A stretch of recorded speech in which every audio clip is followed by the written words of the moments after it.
السلام علیکم. سورۃ مائدہ کی ہم نے 92 آیات جو ہیں وہ کر لی تھیں. تو اب ہم جو ہے نا وہ 93 سے سٹارٹ کر لیتے ہیں. لیس علی الذین، نہیں ہے ان لوگوں کے اوپر، آمنوا جو کہ ایمان لے کر آئے، وہ عامل اور عمل کے صالحات نیک، جناح کوئی گناہ، فیما اس میں جو تائمو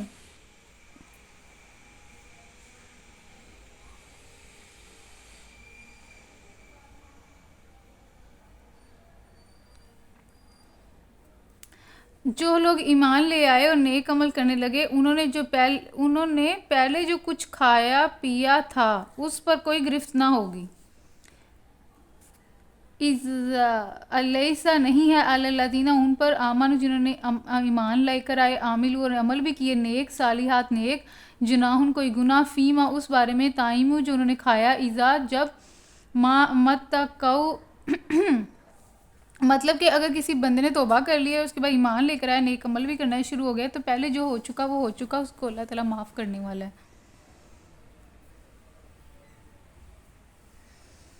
بس شرطہ وہ آئندہ ان چیزوں سے بچے، لیکن شرط یہ ہے کہ وہ اس چیز سے پرہیز کرے، آئندہ کے بعد اس نے نہیں کرنا. اذا متقوا کہ وہ اس کے بعد جو ہے وہ ڈرے، تقوی اختیار کرے، پرہیزگار بنا رہے، وآمنوا اور ایمان لے کر آئے، وعملوا الصالحات اور نیک عمل کرے، ثم اتقوا. تو اللہ تعالیٰ فرما رہے ہیں کہ بشرطہ یہ کہ وہ آئندہ ان چیزوں سے بچے رہے اور جو کہ حرام کی گئی ہیں، اور ایمان پر صادم قدم رہے. وآمنوا وعملوا الصالحات. تو اس میں پھر اللہ تعالیٰ کہہ رہے ہیں کہ وہ ایمان لے کر آئے اور نیک عمل کرتا رہے، ثم اتقوا اور پرہیزگار بنا رہے، وآمنوا ثم اتقوا. اللہ تعالیٰ بار بار کہہ رہے ہیں آمنوا، عاملوا الصالحات، مطلب ایمان لے کر آئے، نیک عمل بھی کرے اور پرہیزگار بھی بنا رہے. پھر اللہ تعالیٰ کہہ رہے ہیں کہ ایمان لے کر آئے، نیک عمل کرے اور پرہیزگار بنا رہے. وہ آمنوا، پھر اللہ تعالیٰ فرما رہے ہیں کہ ایمان لے کر آئے، ثم اتقوا پرہیزگار بنا رہے، وآحسنوا احسان وآحسنوا اور اچھے کام کرتا رہے. واللہ یحب المحسنین، اور اللہ تعالیٰ اچھے کام کرنے والوں کو پسند کرتا ہے. جو لوگ ایمان لے آئے اور نیک عمل کرنے لگے، انہوں نے پہلے جو کچھ کھایا پیا تھا اس پر کوئی گرفت نہ ہوگی، بشرطہ یہ کہ وہ آئندہ ان چیزوں سے بچے رہیں جو حرام کی گئی ہیں، اور ایمان پر صادق قدم رہیں اور اچھے کام کریں. پھر جس چیز سے روکا جائے اس سے رکیں، اور فرمان الہی اسے مانیں. پھر خدا ترسی کے ساتھ نیک رویہ رکھیں، اللہ نیک کردار لوگوں کو پسند کرتا ہے. یا ایھا الذین آمنوا، اے لوگو جو کہ ایمان لے کر آئے ہو، لَیَبْلُوَنَّکُمُ اللّٰہ، تو اللہ تعالیٰ تمہیں اس شکار کے ذریعے سے سخت آزمائش میں ڈالے گا. بِشَیْءٍ مِّنَ الصَّیْدِ تَنَالُوا أَیْدِیَکُمْ. تو اے لوگو جو ایمان لائے ہو، اللہ تمہیں اس شکار کے ذریعے سے سخت آزمائش میں ڈالے گا جو بالکل تمہارے ہاتھوں اور نیزوں کی زد میں ہوگا، یہ دیکھنے کے لیے کہ تم میں سے کون اس سے غائبانہ ڈرتا ہے. پھر جس نے اس تنبیہ کے بعد اللہ کی مقرر کی ہوئی حد سے تجاوز کیا تو اس کے لیے دردناک سزا ہے. اے لوگو جو ایمان لائے ہو، احرام کی حالت میں شکار نہ مارو.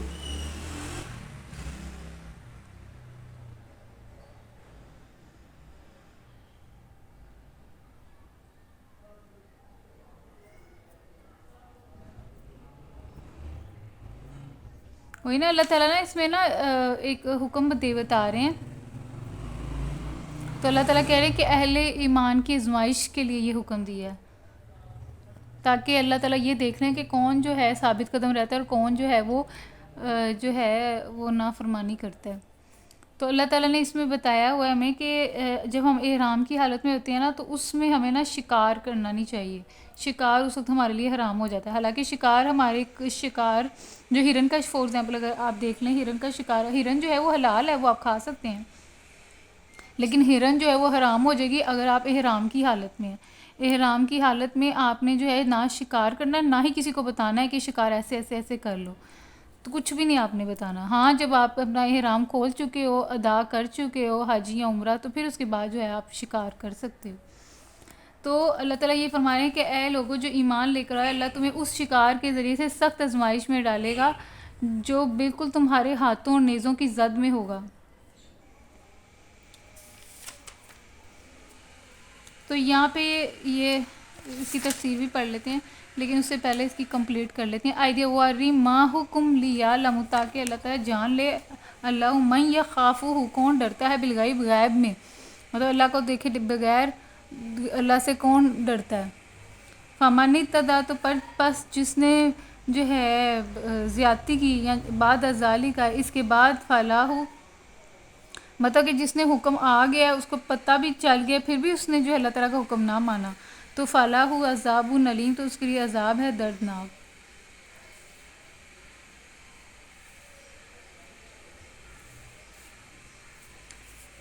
یا الذین، اے لوگوں جو کہ ایمان لے کر آئے ہو، لا تقتلوا، نہ تم قتل کرو سیدہ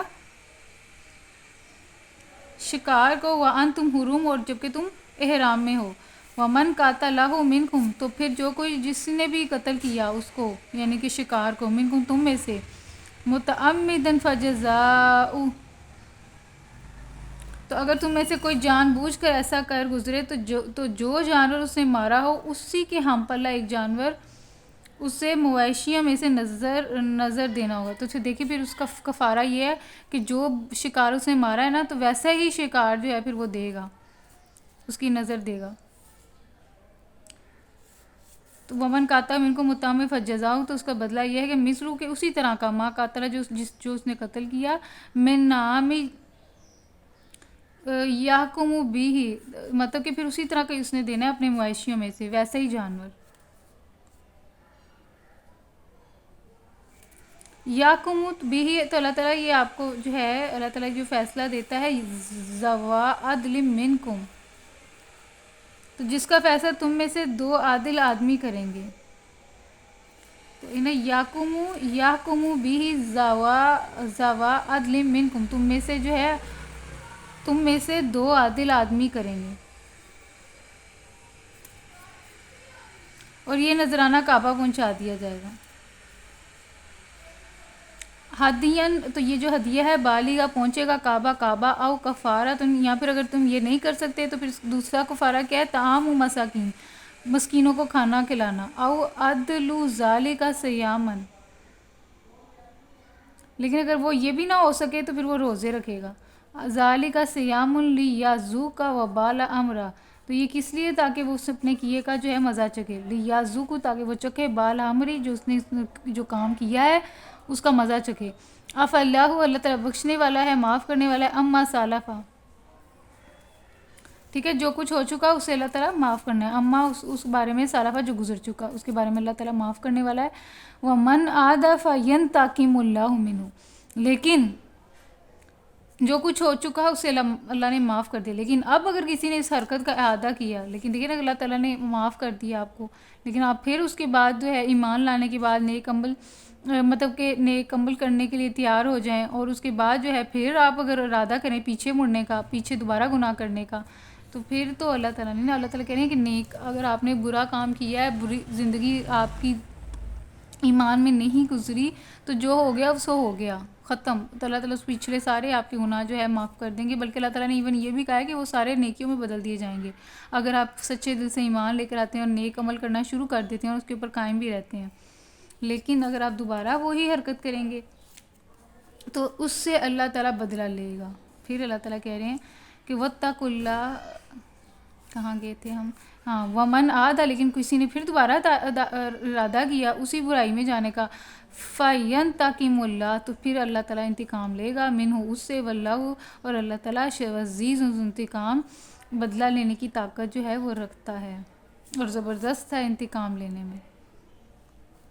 تو اس کی تفسیر بھی دیکھ لیتے ہیں، یہ ہے 48. شکار خواہ آدمی خود کرے یا کسی دوسرے کو شکار میں کسی طور پر مدد دے، دونوں باتیں حالت احرام میں منع ہیں. نیز اگر محرم جو ہے محرم کی خاطر شکار مارا گیا ہو تب بھی اس کا کھانا محرم کے لیے جائز نہیں ہے، البتہ اگر کسی شخص نے اپنے لیے خود شکار کیا ہو. دیکھیں نا اللہ تعالیٰ احرام کی وہ بتا رہے ہیں کنڈیشن. اگر آپ احرام کی حالت میں ہیں تو آپ نہ تو خود شکار کر سکتے ہیں، نہ ہی آپ کسی دوسرے کو بتا سکتے ہیں، اس کی مدد کریں گے. مدد بھی نہیں آپ نے کسی کی کرنی.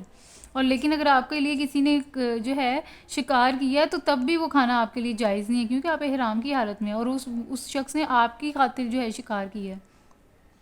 نیز اگر محرم کی خاطر شکار مارا گیا ہو تب بھی اس کا کھانا محرم کے لیے جائز نہیں. البتہ اگر وہ کسی شخص نے اپنے لیے خود شکار کیا ہو اور پھر وہ اس سے محرم کو بھی تحفے یا کچھ دے دے تو اس کے کھانے میں کوئی مذائقہ نہیں. لیکن اگر کسی دوسرے شخص نے اپنے بلبوتے پہ جو شکار کیا اور وہ احرام کی حالت میں نہیں ہے تو وہ جو ہے اگر اس نے اپنے لیے شکار کیا اس میں سے اگر وہ آپ کو بھی دے دیتا ہے تو پھر آپ کھا سکتے ہو.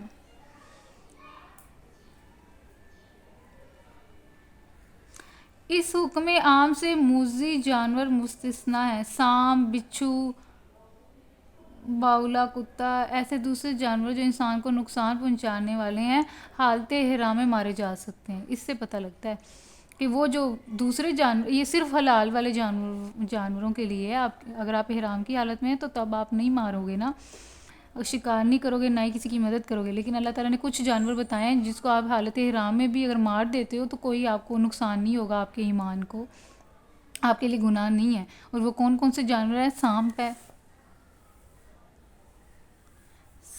ہے، بچھو ہے، اس طرح کے اللہ تعالیٰ نے جانور بتائے ہیں.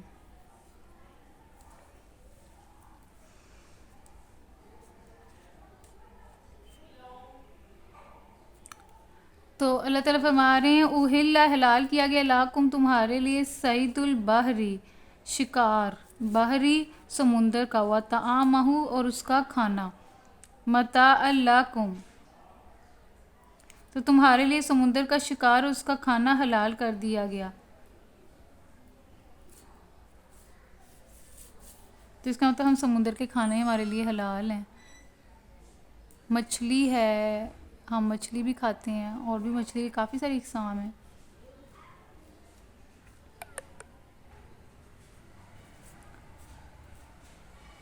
جہاں تم ٹھہرو اور وہاں بھی اسے کھا سکتے ہو.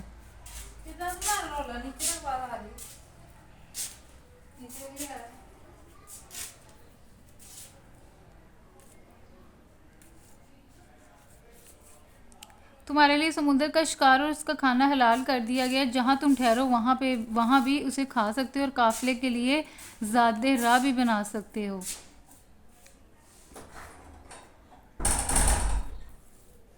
تو اللہ تعالیٰ فرما رہے ہیں کہ حلال ہے ہمارے لیے سمندر کا جانور کھانا.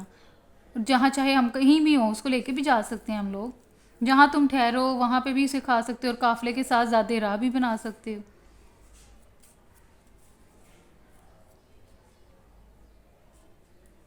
البتہ خشکی کا شکار جب تم احرام کی حالت میں ہو تو تم پر حرام ہے. وحرم علیکم جبکہ حرام ہے تمہارے لیے علیکم صید البری خشکی کا جانور، ما دم تو حرما وہ تمہارے لیے نا جو ہے نا حرام کیا گیا جب تم احرام کی حالت میں ہو. واتقوا اللہ اور اللہ سے ڈرو، اللہ دی وہ جو علیہ تحشرون جس کی طرف تم نے لوٹ کر جانا ہے. تو تمہارے لیے سمندر کا شکار اور اس کا کھانا حلال کر دیا گیا. جہاں تم ٹھہرو وہاں بھی اسے کھا سکتے ہو اور قافلے کے لیے زیادہ راہ بھی بنا سکتے ہو. البتہ خشکی کا جو شکار ہے جب تک تم احرام کی حالت میں ہو تم پہ حرام کیا گیا ہے، پس بچو اس خدا کی نافرمانی سے جس کی پیشی میں تم سب کو گھیر کر حاضر کیا جائے گا. جعل اللہ الکعبۃ البیت الحرام البتہ مکان محترم کعبہ کو لوگوں کے لیے اجتماعی زندگی کے قیام کا ذریعہ بنا دیا گیا ہے. جعل اللہ بنا دیا ہے اللہ تعالیٰ نے کعبہ کو بیت الحرام قیام مت کعبہ کو بیت الحرام سے مراد کعبہ قیام بنا دیا ہے للناس سے لوگوں کے لیے. والشہر الحرام اور وہ جو ہے ماہ حرام جو 4 ہے نا ہمارے مہینے، والہدیہ اور قربانی کا جانور، والقلائدہ اور قلاد اور قربانی کے جانور، ماہ حرام اور قربانی کے جانور، والہدیہ والقلاد ذالک لتعلموا ان اللہ تاکہ لیکن اللہ تعالیٰ نے مکان محترم یعنی کعبہ کو لوگوں کے لیے قیام کا ذریعہ بنایا اور ماہ حرام اور قربانی کے جانوروں اور قلادوں کو بھی، تاکہ تمہیں معلوم ہو جائے کہ اللہ آسمان اور زمین کے سب حالات سے باخبر ہے. ذالک لتعلموا تاکہ تم جان لو ان اللہ بے شک اللہ تعالیٰ یعلم جانتا ہے ما جو فی السماواتی آسمانوں میں ہے و ما فی الارض جو کچھ زمین میں ہے و ان اللہ اور بے شک اللہ تعالیٰ بکل شیء علیم ہر چیز کا جو ہے علم رکھنے والا ہے۔ علموا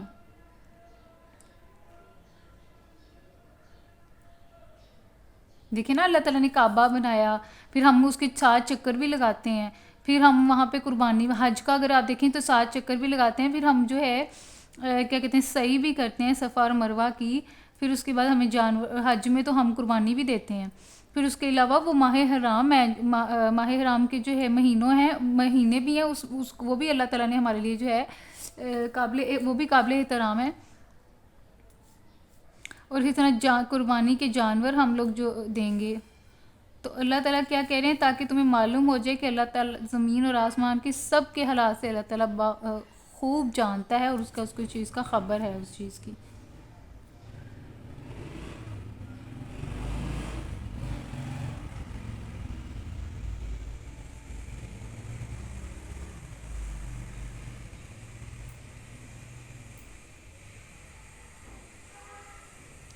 وہی نا انسان جب احرام کی حالت میں ہوتا ہے نا تو بہت ساری جو حلال چیزیں وہ بھی حرام ہو جاتی ہیں، جس طرح ہم نے لڑائی جھگڑا نہیں کرنا جب آپ نے احرام باندھ لیا ہے، آپ نے جو ہے شوہر اور بیوی جو ہے وہ ایک دوسرے کے پاس نہیں جا سکتے، پھر اس طریقے سے جو ہے اس کے علاوہ جو ہے آپ شکار نہیں کر سکتے، حالانکہ یہ چیزیں ساری حلال ہیں آپ کے لیے، لیکن وہ کچھ ٹائم جس طرح آپ احرام کی حالت میں ہوتے ہیں اس وجہ سے وہ آپ کے لیے حرام ہو جاتی ہیں، لیکن جس طرح آپ احرام کھولتے ہو اور قربانی دیتے ہو، ٹھیک ہے، تو وہ پھر آپ کے لیے ساری پابندیاں ختم ہو جاتی ہیں۔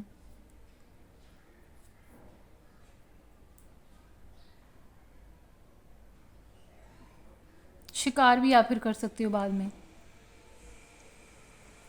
علم ان اللہ شدید العقاب، خبردار ہو جو اللہ تعالیٰ سزا دینے میں بہت سخت ہے، ورنہ اللہ غفور الرحیم، اللہ تعالیٰ غفور الرحیم ہے، بخشنے والا ہے، رحم کرنے والا ہے۔ ما علی الرسول الا البلاغ، نہیں ہے رسول کے اوپر مگر صرف اور صرف کیا ہے، بلاغ، پہنچا دینا۔ واللہ یعلم، اور اللہ تعالیٰ جانتا ہے، ما تبدون، جو تم چھپاتے ہو، جو تم ظاہر کرتے ہو، وما تکتمون، اور جو تم چھپاتے ہو۔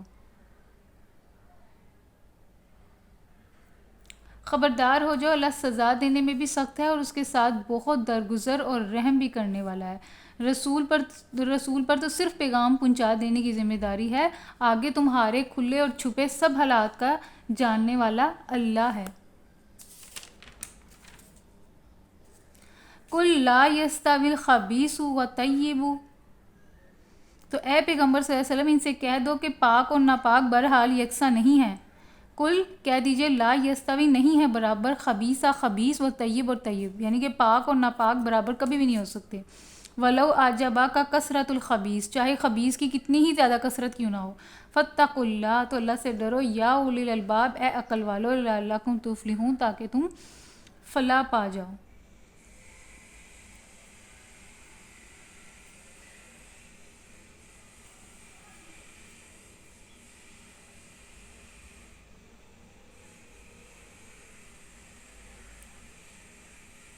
وہی نا، اس کی تفسیر بھی دیکھیں کتنی پیاری لکھی ہوئی ہے کہ 20 یہ آیت قدر و قیمت کا ایک دوسرا ہی معیار پیش کرتی ہے، یعنی کہ انسان کے معیار سے بالکل مختلف۔ ظاہر بین کی نظر میں 100 روپے بالمقابل 5 روپے کے لازماً زیادہ قیمتی ہیں، کیونکہ وہ 100 ہیں اور یہ 5 ہیں، لیکن یہ آیت کہتی ہے کہ 100 روپے اگر خدا کی نافرمانی کر کے حاصل کیے گئے ہوں تو وہ ناپاک ہیں، اور 5 روپے اگر خدا کی فرما برداری کرتے ہوئے کمائے گئے ہوں تو وہ پاک ہیں، اور ناپاک خواہ مقدار میں کتنا ہی زیادہ ہو، بہرحال وہ پاک کے برابر کسی طرح نہیں ہو سکتا۔ اسے پتہ لگتا ہے کہ ہم لوگ نا رشوت جو ہم لیتے ہیں نا گورنمنٹ کے اداروں میں، اس سے باز ہی رہیں، چاہے وہ اس سے ہمیں بہت زیادہ پیسے مل رہے ہیں لیکن وہ پاک نہیں ہے، اور اگر میں تھوڑی سی قیمت بھی کما رہی ہوں، چاہے وہ تھوڑی سی ہے، لیکن اس کے اندر اللہ تعالیٰ اتنی برکت ڈال دے گا کہ آپ کے بہت سارے کام خود بخود ہی ہو جائیں گے۔ یہ اس طرح ہمارا 100 آیات ہیں، یہ ہماری ہو گئی ہیں۔ انشاءاللہ نیکسٹ لیکچر میں ہماری جو ہے سورۃ مائدہ ختم ہو جائے گی، تو پھر ہم انشاءاللہ سورۃ انعام سٹارٹ کریں گے۔ Thank you.